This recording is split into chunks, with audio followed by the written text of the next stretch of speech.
हाँ जी, अस्सलाम वालेकुम। देखिए, मैं इनऑर्गेनिक केमिस्ट्री का जो न्यूक्लियर केमिस्ट्री का चैप्टर है उससे मैं एक टॉपिक कवर करवाने लगा हूँ, right a note on radio isotopes. ठीक है।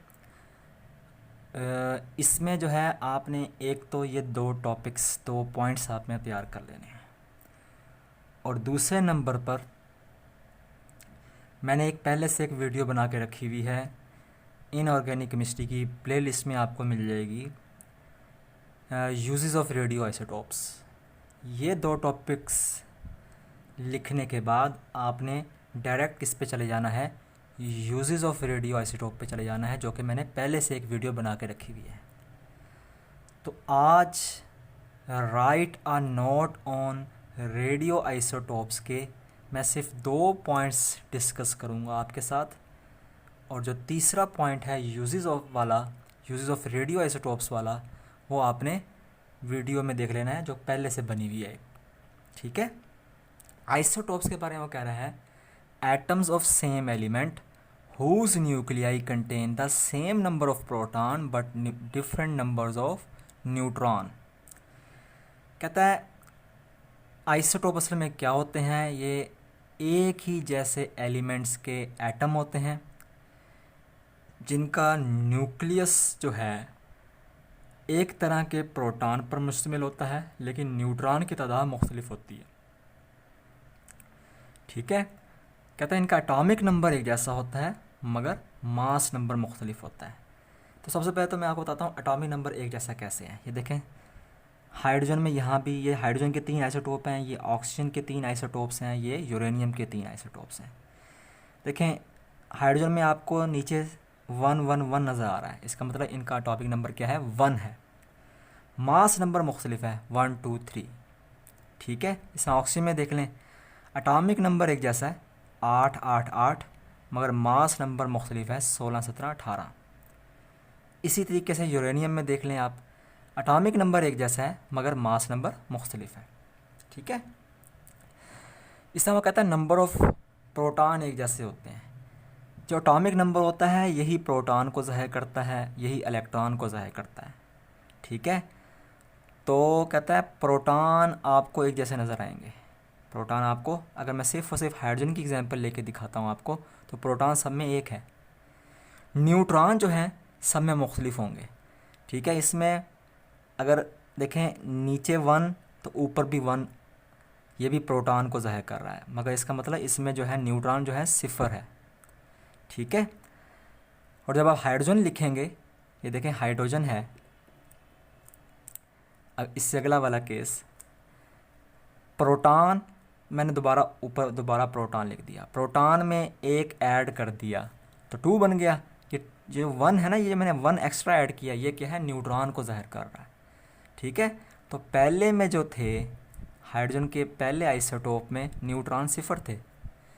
ठीक है। हाइड्रोजन के दूसरे आइसोटोप में न्यूट्रॉन क्या थे, 1 था। और हाइड्रोजन के जो तीसरा आइसोटोप है उसमें न्यूट्रॉन कितने हैं, 2 हैं। ठीक है। तो प्रोटॉन एक जैसे होंगे, प्रोटॉन देखें यहाँ भी 1, यहाँ भी 1, यहाँ भी 1। ठीक है। मगर न्यूट्रॉन मुख्तलिफ होंगे, यहाँ देखें 0 1 और 2। ठीक है। तो इनको जब ऐड करेंगे तो यही जवाब आएगा, 1 + 0 1, 1 + 1 2, 1 + 2 3। तो आपने आइसोटोप में एक बात याद रखनी है कि इसमें एटॉमिक नंबर एक जैसा होता है, मास नंबर मुख्तलिफ होता है। ठीक है।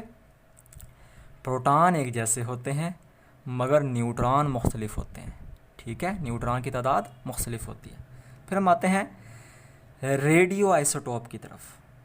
रेडियो आइसोटोप्स क्या होते हैं, elements such as uranium, thorium, polonium, radium that spontaneously emit radiation without absorbing energy, जो ख़ुद ब खुद ही शुआएँ खारिज करना शुरू कर दें। ऐसे एलिमेंट जैसा कि यूरेनियम है, थोरियम है, पोलोनियम है, रेडियम है, जो ख़ुद ब खुद शुआएँ खारिज करना शुरू कर दें बग़ैर कोई एनर्जी लिए, बग़ैर कोई एनर्जी जज़्ब किए, ख़ुद ब खुद रेडिएशंस को इमिट करना शुरू कर दें। इसे हम क्या कहते हैं, रेडियो आइसोटोप्स कहते हैं।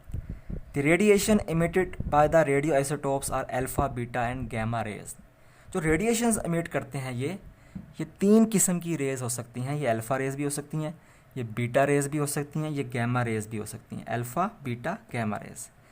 अल्फ़ा पार्टिकल्स का अगर हम थोड़ा सा आइडिया लेना चाहें, alpha particles have the same mass as the helium nucleus and carries positive charge. कहता है अल्फ़ा पार्टिकल असल में क्या होते हैं, ये हीलियम के न्यूक्लियस होते हैं। ठीक है, जो हीलियम का मास होता है वो इन्हीं का मास होता है और इन पर पॉजिटिव चार्ज होता है। हीलियम पर +2 का चार्ज होगा। ठीक है, तो ये भी फिर इसका मतलब अल्फ़ा पार्टिकल्स पर भी +2 का चार्ज होगा।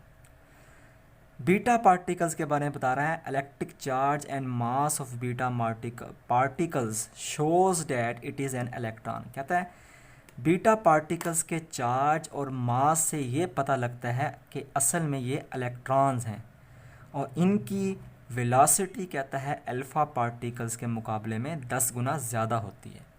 ठीक है, फिर हम आते हैं गैमा पार्टिकल्स की तरफ। कहता है gamma rays do not consist of charge particles.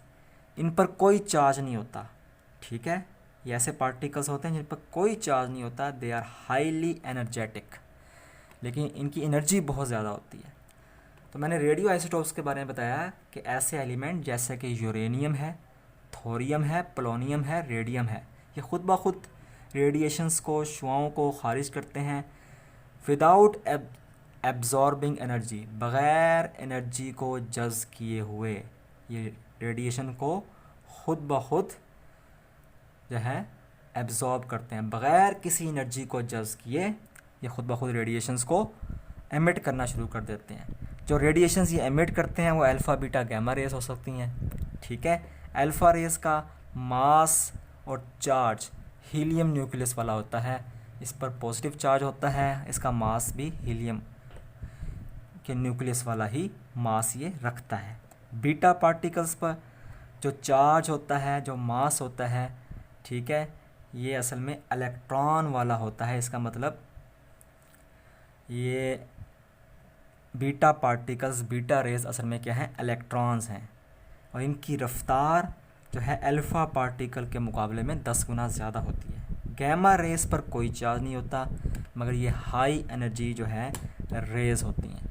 ठीक है, तो ये टॉपिक्स, ये पॉइंट्स लिखने के बाद, आइसोटोप और रेडियो आइसोटोप के पॉइंट्स लिखने के बाद आपने किसकी तरफ चले जाना है, यूजेस ऑफ रेडियो आइसोटोप, मतलब एप्लीकेशन ऑफ रेडियो आइसोटोप्स पर आपने चले जाना है। फिर आपने वो पॉइंट्स सारे, उसके तमाम पॉइंट्स आपने लिखने हैं जिसकी वीडियो मैं पहले बना चुका हूँ और प्ले लिस्ट में मौजूद है। तो आई थिंक आपको ये पॉइंट्स समझ आ चुके होंगे। तो बहुत बहुत शुक्रिया आपका।